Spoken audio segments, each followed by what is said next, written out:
अजीज तलबा, मेरा आज का लेक्चर एहसान दानिश की नज़्म आज़ादी पर मबनी है। उनकी ये नज़्म दरअसल एक ऐसी नज़्म है जिसमें आज़ादी के हवाले से, उसकी जदोजहद, उसकी कुर्बानियों के हवाले से बात की गई है। तो पहले हम शायर का मुख्तसर तारुफ देखते हैं और फिर नज़्म की तरफ बढ़ते हैं। सबसे पहले उनके मुख्तसर हालात ज़िंदगी। एहसान दानिश का दौर 1914 से 1982 पर मबनी है। कांडला में पैदा हुए। उनका पैदाइशी नाम एहसानुल हक था। वो उर्दू के मकबूल शायर थे। उनकी तालीम सिर्फ प्राइमरी तक थी, यानी 5वीं जमात तक उन्होंने तालीम हासिल की। इसके बाद वो मजदूरी करके अपनी गुजर बसर किया करते थे। लाहौर आकर शायरी का आगाज किया। उनकी शायरी कुदरत की और उस माहौल की अक्कासी करती है जिसमें उन्होंने मजदूरी की। चूंकि वो खुद मजदूर थे, इस वजह से मजदूर और कमजोर तबके के लोगों के दुख दर्द को महसूस करते थे। सबसे पहले बात करेंगे उनके तर्ज कलाम की खुसूसियात पर, और इसमें सबसे पहले तशबीहात और इस्तिआरात। उन्होंने अपनी नज़्म में कसरत से तशबीहात और इस्तिआरात का इस्तेमाल किया है, जिससे उनके अशार दिलकश और मौसर बन जाते हैं। मसलन गुलामी के धुएं और बहरूपिये कांपे के अल्फाज गुलामी की हालत और बुज़दिलों को, वो जालिम जो बुज़दिल हैं उनको, उनकी बुज़दिली को बयान करते हैं। सादगी और रवानी के हवाले से उनकी ज़बान बहुत पुर असर है, जो कारी को बराह रास्त मुतासिर करती है। अशार के अल्फाज आम फहम हैं, लेकिन उनके मानी गहरे हैं, जो हर तबके के लोगों को समझ आते हैं। हकीकत पसंदी भी उनके यहाँ नजर आती है और जज्बातियत भी नजर आती है। दोनों का इम्तिजाज है। उनके अशार में मजदूरों, किसानों और आम लोगों की जिंदगी की अक्कासी मिलती है। जज्बाती अंदाज में उन्होंने आज़ादी की जद्दोजहद, कुर्बानियों और मुश्किलात को बयान किया है। इसके अलावा उनकी नज़्मों में फ़लसफ़ियाना और दीनी रंग भी नुमाया है। आज़ादी की जद्दोजहद को उन्होंने दीनी उसूलों और फ़लसफ़ियाना अफ़कार की रोशनी में बयान किया है। देखा जाए तो उनकी नज़्म इस्तकामत और जुर्रत की पयाम्बर नज़र आती है। वो आज़ादी के हुसूल के लिए मुस्तकिल जद्दोजहद और कुर्बानियों की ज़रूरत पर जोर देते हैं। मौसीकियत एक और उनकी शायरी का अहम अंसर है, जो कारी को अपने शहर में जकड़ लेता है। ये मौसीकियत हम वज़न अल्फाज और हम काफिया तराकीब के इस्तेमाल से पैदा होती है। अब नज़्म के हवाले से उनकी ये नज़्म जो मौजू रखती है वो आज़ादी के हवाले से है। इस नज़्म को पढ़कर हम आज़ादी की जदोजहद और उसकी अहमियत, उसकी कुर्बानियों की कदर कीमत, ये सब समझ सकते हैं। आज़ादी महज एक जोग्राफियाई तब्दीली नहीं है, बल्कि एक मुआशी, समाजी, माशरती और सियासी तब्दीली है, जिसके लिए मुस्तकिल कोशिशों की ज़रूरत होती है। और इसी हवाले से एहसान दानिश ने भी इस नज़्म में आज़ादी को कुर्बानी, ईमान और फिक्री बेदारी का इस्तिआरा बताया है। नज़्म का पहला शेर। इबादत है सरापा जज्बाए तामीर आज़ादी, शहादत मुस्तकिल एक सुर्खिये तहरीर आज़ादी। नज़्म के हवाले से हम देखते हैं तो ये शेर आज़ादी की अहमियत और उसके हसूल के लिए दी जाने वाली कुर्बानियों का तर्जुमान है।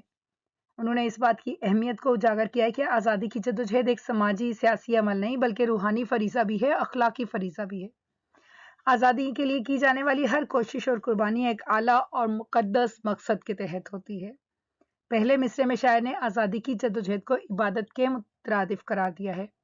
जैसे इबादत एक मुकद्दस और रूहानी अमल है, वैसे ही आज़ादी के लिए जद्दोजहद करना भी मुकद्दस फरीज़ा है। इस मिसरे में शायर ने आज़ादी के लिए की जाने वाली कोशिशों को एक बुलंद मर्तबा दिया है, जो न सिर्फ जिस्मानी बल्कि रूहानी तौर पर भी अहम है। दूसरे मिसरे में शायर शहादत को आज़ादी की दास्तान की सुर्खी करार देता है, यानी आज़ादी की तारीख शोहदा के खून से लिखी जाती है। ये कुर्बानियां आज़ादी की तहरीक की बुनियाद बनती हैं और इनके बगैर आज़ादी का हुसूल मुमकिन नहीं। इस तरह शायर ने शोहदा की कुर्बानियों को अबदी और लाजवाल करार दिया है, जो आज़ादी की तहरीर की सुर्खी बनती हैं। इस बात से हमें अंदाज़ा होता है कि आज़ादी कोई आसान काम नहीं है, बल्कि इसके लिए मुसलसल जद्दोजहद और कुर्बानियां दरकार होती हैं। इस जद्दोजहद को इबादत का दर्जा देकर शायर ने इसकी अहमियत को और भी बढ़ा दिया है। شعری محاسن کے حوالے سے اس شعر میں بہترین تشبیہات استعمال کی گئی ہیں۔ آزادی کی جدوجہد کو عبادت سے تشبیہ دی گئی ہے جس سے اس کی عظمت اور تقدس ظاہر ہوتا ہے۔ اسی طرح شہادت کو سرخی سے تشبیہ دے کر قربانی کی اہمیت کو اجاگر کیا گیا ہے۔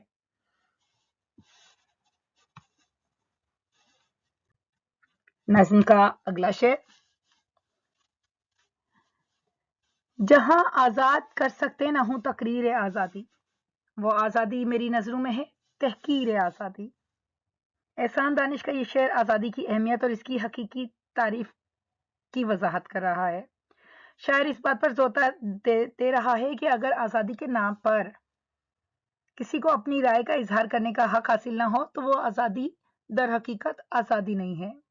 تقریر آزادی کا ذکر کر کے شاعر نے اس بات کی نشاندہی کی ہے کہ آزادی کی بنیادی شرط اظہار رائے کی آزادی ہے۔ اگر کسی معاشرے یا ملک میں لوگوں کو اپنی رائے پیش کرنے کا حق نہیں ملتا تو وہ معاشرہ آزاد نہیں کہلا سکتا۔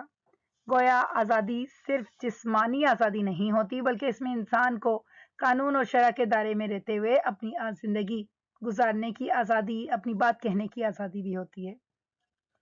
دوسرے مصرعے میں شاعر نے اس بات کی وضاحت کی ہے کہ ایسی آزادی جس میں لوگوں کو اظہار رائے کا حق نہ ہو وہ حقیقی آزادی نہیں بلکہ آزادی کی توہین ہے۔ ایسی آزادی کی کوئی قدر و قیمت نہیں۔ آزادی کا مطلب صرف جسمانی غلامی سے نجات نہیں ہے بلکہ ذہنی اور فکری آزادی بھی ہے۔ حقیقی آزادی کا مطلب بھی یہی ہے کہ ہر شخص کو اپنی رائے کا اظہار کرنے کا حق حاصل ہو۔ اگر کسی معاشرے میں یہ حق نہیں ہے تو وہ معاشرہ آزاد نہیں کہلا سکتا۔ اظہار رائے کی آزادی ایسی نعمت ہے جو کسی بھی آزاد معاشرے کی بنیاد ہے۔ یہ آزادی نہ ہو تو وہ معاشرہ حقیقی معنوں میں آزاد نہیں۔ تقریر آزادی اور تحقیر آزادی جیسے الفاظ استعمال کر کے شاعر نے موسیقیت اور ترنم پیدا کیا ہے۔ اس کے علاوہ شاعر نے اظہار رائے کی آزادی کو بہت اہم اور بنیادی حق کے طور پر پیش کیا ہے جو کہ ان کی گہری فکری بصیرت کا ترجمان ہے۔ اگلا شعر، مجھے ہر نامناسب بات پر تنقید کا حق ہے، میری تقریر سے تعبیر ہے تعمیر آزادی۔ یہ شعر آزادی کی اہمیت اور اظہار رائے کی آزادی کی بنیادی حیثیت کو بیان کرتا ہے۔ شاعر کا کہنا ہے کہ کسی بھی معاشرے میں آزادی حقیقی طور پر تبھی مکمل ہوتی ہے جب وہاں ہر شخص کو مناسب نامناسب بات پر تنقید کرنے کا حق حاصل ہو۔ پہلے مصرعے میں شاعر نے اظہار کی آزادی کو ایک اہم شرط قرار دیا ہے کہ فرد کو کسی بھی موضوع پر تنقید کرنے کا حق ملنا چاہیے۔ یہ حق آزاد معاشروں کا بنیادی اصول ہے اور یہ حق معاشرتی ترقی کے لیے بھی نہایت ضروری ہے۔ اگر کسی معاشرے میں آپ نامناسب اور غلط بات پر تنقید نہیں کر سکتے تو اس معاشرے کی اصلاح بھی کبھی ممکن نہیں۔ دوسرے مصرعے میں شاعر نے اپنی تقریر اور اظہار رائے کی اہمیت کو اجاگر کیا ہے۔ آزاد معاشرے کی تعمیر میں ہر فرد کی تقریر اور خیالات کا بڑا کردار ہوتا ہے۔ یہ خیالات معاشرتی ترقی اور اصلاح کے لیے اہم ہیں۔ آزادی کی تعمیر میں ہر فرد کی شمولیت ضروری ہے اور یہ شمولیت تبھی ممکن ہے جب ہر فرد کو اپنی بات کہنے کا موقع ملے۔ در حقیقت آزادی کی حقیقی تعبیر یہی ہے جس میں اظہار رائے کا حق شامل ہو۔ احسان دانش نے بھی تنقید اور اظہار رائے کی آزادی کو معاشرتی تعمیر کا اہم حصہ قرار دیا ہے۔ ان کے نزدیک اگر معاشرے میں ہر شخص کو اپنی بات کہنے کا حق ملتا ہے تو وہ معاشرہ ترقی کی راہ پر گامزن ہوتا ہے۔ شعری محاسن میں دیکھا جائے تو احسان دانش نے اظہار رائے کی آزادی کی اہمیت کو تو بیان کیا ہے، سادہ اور مؤثر زبان کا استعمال بھی ہے، تنقید کا حق اور تعبیر ہے تعمیر آزادی جیسے الفاظ شعر میں ترنم اور موسیقیت پیدا کرتے ہیں۔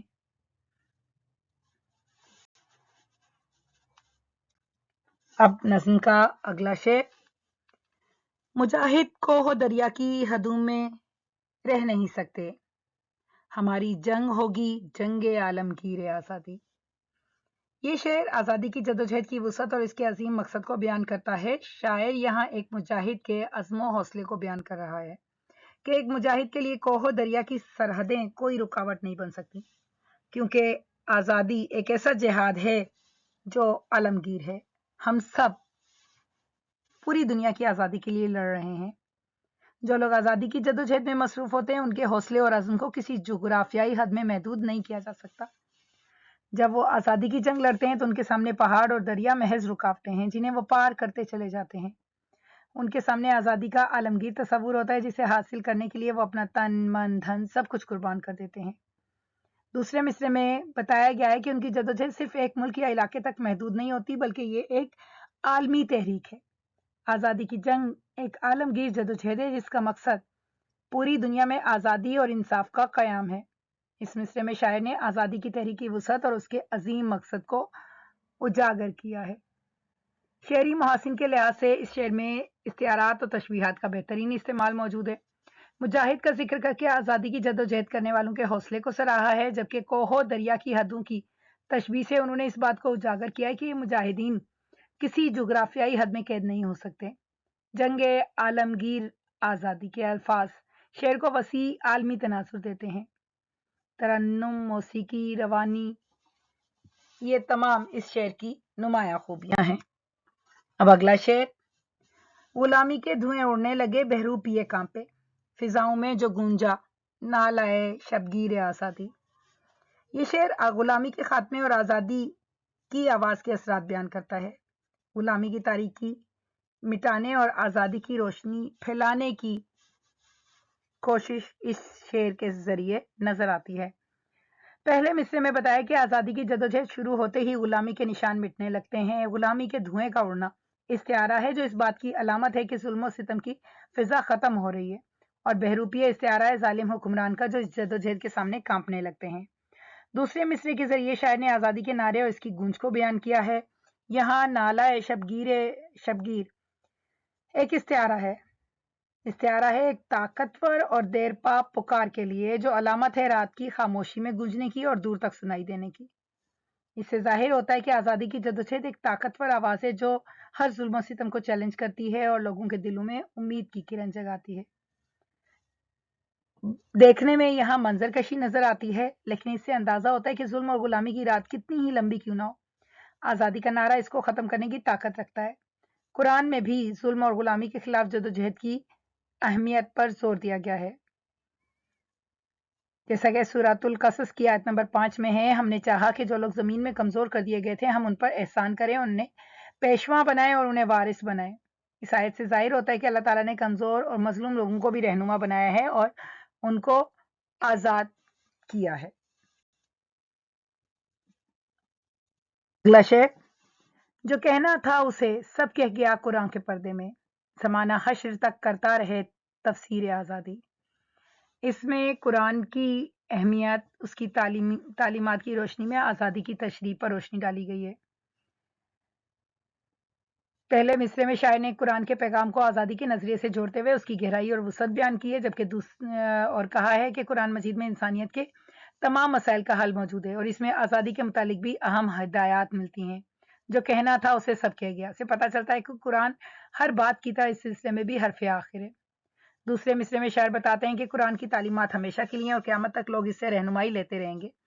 इस मिसरे में तफसीर आज़ादी का जिक्र करके कुरानी आयात को आज़ादी के मफहूम के साथ जोड़ा है, जो इस बात की अलामत है कि आज़ादी का तसव्वुर कुरान की तालीमात में बहुत अहमियत रखता है।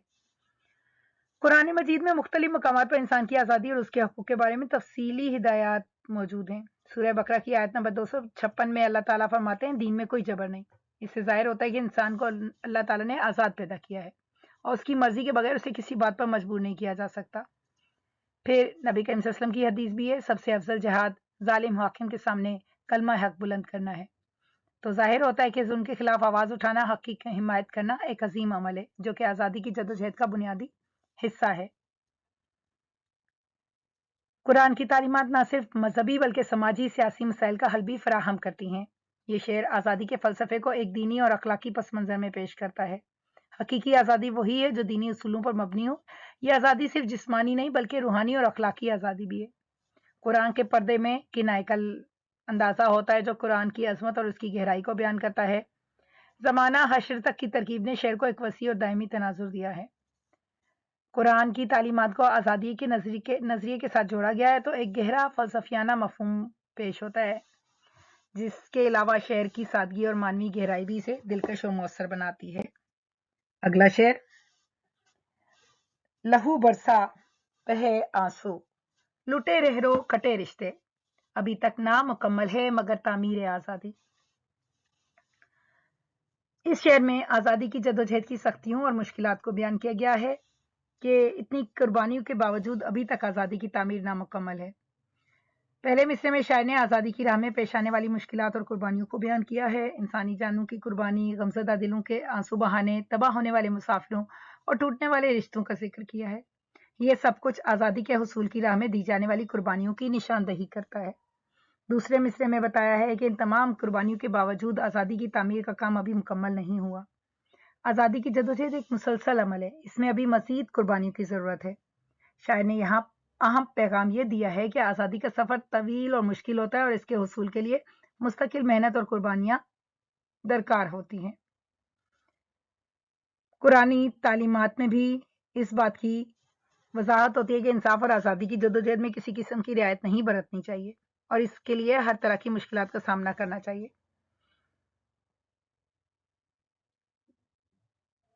शेरी महासिन के हवाले से बात करें तो एहसान दानिश ने इस शेर में इस्तिआरे का बेहतरीन इस्तेमाल किया है। लहू बरसा बहे आंसू जैसे अल्फाज ने शेर को नहायत दिलकश और पुरअसर बना दिया। इन अल्फाज के जरिए शायर ने आज़ादी की जदोजहद की मुश्किलात को इंतहाई गहराई से बयान कर दिया है। अब अगला शेर, ताज्जुब है गुलामी के शब्बस्तानों की जीनत है, खिंची है जो हमारे खून से तस्वीर आज़ादी। गुलामी की हालत और आज़ादी की जद्दोजहद की वजाहत इस शेर में मौसर अंदाज में मिलती है। पहले मिसरे में शायर हैरान है कि गुलामी की तारीक रातों में भी कुछ लोगों को यह हालत दिलकश लगती है। यहाँ शबिस्तानों से मुराद गुलामी की वो हालत है जिसमें लोगों को अपनी गुलामी का शऊर नहीं, वो खुद इसके आदी हो चुके हैं। वो गुलामी की जिंदगी के इतने आदी हो जाते हैं कि उसी से मोहब्बत करने लगते हैं। दूसरे मिसरे में शायर बता रहे हैं कि आज़ादी की तस्वीर हमारे खून से बनाई गई है। शायर ने कुर्बानियों और जदोजहद की शिद्दत को भी बयान किया है कि आज़ादी आसानी से हासिल नहीं होती बल्कि इसके लिए बेशुमार कुर्बानियां देनी पड़ती हैं। ये तस्वीर जो खून से खींची गई है, ये आज़ादी की कीमत को जाहिर करती है। इस शेर में गुलामी और आज़ादी के दरमियान वाज़ेह तज़ाद मौजूद है और ये पैगाम दिया गया है कि जो लोग गुलामी की जीनत को पसंद करते हैं वो दरअसल उन कुर्बानियों को भूल गए हैं जो आज़ादी के लिए दी गई थी। इस शेर में भी एहसान दानिश ने इस्तिआरात का खूबसूरती से इस्तेमाल किया है। शबिस्तानों का इस्तिआरा गुलामी की हालत की तारीकी को बयान करता है, जबकि खून से तस्वीर आज़ादी एक ताकतवर इस्तिआरा है जो आज़ादी की जदोजहद और कुर्बानियों को बयान करता है। अब अगला शेर, गुलाम इब्ने गुलाम अपनी विरासत क्यों समझते हैं, हुई है जब हमारे नाम पर तामीर आज़ादी। गुलामी और आज़ादी के फ़र्क पर मबनी ये शेर बहुत गहरे मानी रखता है। शायर कहते हैं कि हमेशा गुलाम रहने वाले लोग इस आज़ादी को अपनी विरासत और मुकद्दर क्यों समझते हैं जिसके लिए हमने कुर्बानियां दी। यहाँ गुलाम इब्ने गुलाम इशारा है ऐसे लोगों की तरफ जो नस्ल दर नस्ल गुलाम रहते हैं, जो इस हालत से निकलने की कोशिश भी नहीं करते। यहाँ जहनी गुलामी की निशानदेही हो रही है, जो खुद तो आज़ादी की कोशिश नहीं करते लेकिन जब आज़ादी मिल जाए तो आगे बढ़कर इसकी विरासत अपने नाम लिखवा लेते हैं। दूसरे मिसरे में इस बात की वजाहत की गई है कि आज़ादी की जदोजहद हमारे आबा और अजदाद ने की थी और इसकी तामीर इनकी कुर्बानियों के नतीजे में हुई। गोया आज़ादी की इमारत दरअसल उन लोगों की कुर्बानियों का समर है, लेकिन जब आज़ादी की इमारत तामीर हो जाती है तो गुलाम इब्ने गुलाम आगे बढ़कर इसे अपनी मिल्कियत करार दे देते हैं। इस शेर के जरिए शायर ने यह पैगाम दिया है कि हर कौमों मिल्लत में ऐसे गुलामी पसंद लोग होते हैं जो नस्ल दर नस्ल गुलामी में रहते हैं और इसे पसंद करते हैं, लेकिन जब आज़ादी का सूरज तुलू होता है तो वो इसे अपने नाम लिखवा लेते हैं और इसके नूर से फ़ायदा उठाते हैं। इस शेर से हमें यह भी अंदाज़ा होता है कि हमें अपने बुजुर्गों की कुर्बानी को याद रखना चाहिए और गुलामी को अपनी विरासत समझने की बजाय आज़ादी की कदर करनी चाहिए। इस्तिआरात और तशबीहात इसमें भी बेहतरीन अंदाज में इस्तेमाल किए गए हैं। गुलाम इब्ने गुलाम का इस्तिआरा ज़हनी और फ़िक्री गुलामी की हालत को बयान करता है, जबकि तामीर आज़ादी इस्तिआरा है आज़ादी की नेमत का। नज़म का अगला शेर,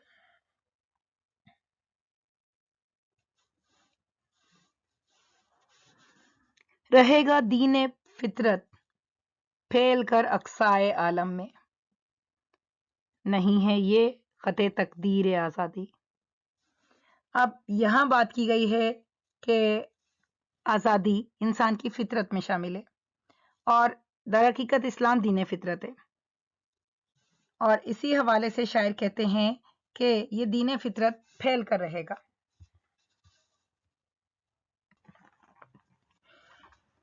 یعنی دین اور اسلام کی کوئی حد مقرر نہیں، یہ پوری دنیا میں پھیلے گا۔ اسلام کو کسی ایک خاص علاقے تک قید نہیں کیا جا سکتا، نہ ہی کوئی کہیں لکیر کھینچی جا سکتی ہے کہ جس سے دین کے پھیلاؤ کی حد مقرر ہو۔ اسی طرح نبی کریم صلی اللہ علیہ وسلم صرف مسلمانوں کے لیے نہیں، ساری دنیا کے قیامت تک کے لیے، اس کے بعد تک کے لیے بھی نبی ہیں۔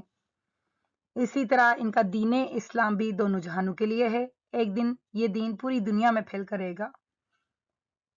یہاں فنی محاسن کی بات کی جائے تو اقصائے عالم، خط تقدیر آزادی، دین فطرت کی تراکیب شعر کے حسن میں اضافے کا باعث ہے۔ اگلا شعر: تڑپ کر بزم میں دانش چلے آئے ہیں پروانے، اندھیروں سے مگر پھوٹی نہیں تنویر آزادی۔ شعر کے مفہوم کی بات کی جائے تو آزادی کی تڑپ رکھنے والوں کے بارے میں بتایا جا رہا ہے کہ جانیں نثار کرنے والے تو موجود ہیں، لیکن ابھی تک غلامی کا اندھیرا چھٹا نہیں، روشنی ابھی مکمل نہیں ہوئی۔ آزادی چاہنے والے نہایت بے قرار و بے چین ہیں۔ شاعر ان کو پروانوں یعنی پتنگوں سے تشبیہ دیتا ہے۔ جس طرح پروانے روشنی یا شمع پر اپنی جان قربان کر دیتے ہیں، اسی طرح یہ دیوانے بھی اپنی جان قربان کرنے کے لیے تڑپ رہے ہیں، اور آج یہ پروانے دنیا کی محفل میں سامنے آ چکے ہیں تاکہ آزادی کی خاطر اپنی جانوں کا نذرانہ پیش کر سکیں، لیکن چونکہ مخالفین زیادہ اور طاقتور ہیں، اس لیے تاحال آزادی کی شمع روشن نہیں ہو سکی۔ آزادی حاصل کرنے والوں کی قربانیاں بے شک تعریف کے قابل ہیں، لیکن ظالمانہ نظام اب تک رائج ہے، اور اس کی جڑیں اس قدر مضبوط ہیں کہ ان جڑوں کو نکال باہر کرنا آسان نہیں۔ یہی وجہ ہے کہ غلامی کا اندھیرا بدستور موجود ہے۔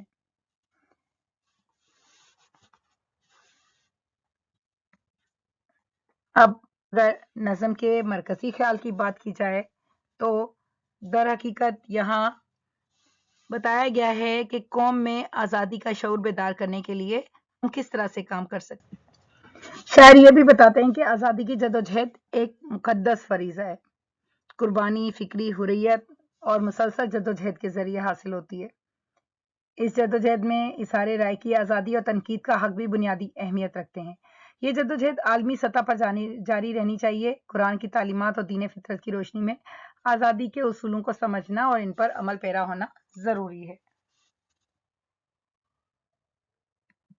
اب اس نظم کا خلاصہ، جس میں بات کی گئی ہے آزادی کے حوالے سے، اور احسان دانش کہتے ہیں کہ آزادی کی جدوجہد میں قربانیاں دینی پڑتی ہیں۔ شاعر قرآن کی تعلیمات، دین فطرت کی روشنی میں آزادی کے اصولوں کو بیان کرتے ہیں، اظہار رائے کی آزادی اور تنقید کے حق کو لازمی قرار دیتے ہیں۔ آزادی صرف ایک سیاسی نعرہ نہیں، لیکن انسانی وجود کی اساس ہے، بنیاد ہے، اور در حقیقت آزادی کے لیے ہمیں اپنے ایمان پر ثابت قدم رہنا ہے، قربانی کے جذبے کو اپنانا ہے، اور ہم اگر ذہنی طور پر بیدار ہوں، فکری غلامی کا شکار نہ ہوں، تبھی آزادی صحیح معنوں میں حاصل کر سکتے ہیں۔ اب اس نظم کا تنقیدی جائزہ۔ اس نظم سے آزادی کی مختلف جہتوں کو اجاگر کیا گیا ہے۔ نظم کو دیکھا جائے تو ہر شعر میں آزادی کا ایک نیا مفہوم ملتا ہے۔ شاعر نے زبان کو بہت سادہ رکھا ہے، لیکن علامتی انداز میں استعمال کیا ہے۔ لہجے میں جوش موجود ہے، فکری گہرائی موجود ہے، اور سب سے بڑھ کر استقامت اور جرأت کا پیغام دیا گیا ہے۔ اسی حوالے سے اس نظم میں ہمیں ایک تحریک اور ترغیب مل سکتی ہے کہ ہم آزادی کی قدر کریں اور اس کی حفاظت کے لیے ہمیشہ مستعد رہیں۔ اس کے ساتھ آج کا یہ لیکچر یہیں تمام ہوا۔